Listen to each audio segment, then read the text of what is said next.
Heavenly Father, I come before you in the mighty name of Jesus. Your word says in Isaiah 53:5, "By his stripes we are healed." Lord, I ask for your healing power to touch my body, mind, and spirit. Cover me with the precious blood of Jesus. Cleanse me from every sickness, every disease, every infection, and every affliction. Let your healing power flow through my body from the top of my head to the soles of my feet. Restore me to the way you created me to be. Your word says in Jeremiah 30:17, "For I will restore health to you and heal you of your wounds," says the Lord. Father, stretch out your healing hand over my life. Restore every damaged cell. Renew every organ. Strengthen every bone.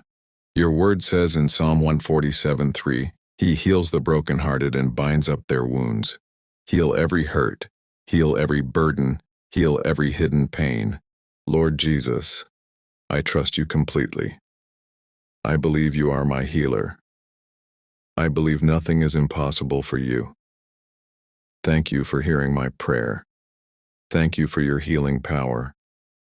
Thank you for your unfailing love. In the mighty name of Jesus, amen.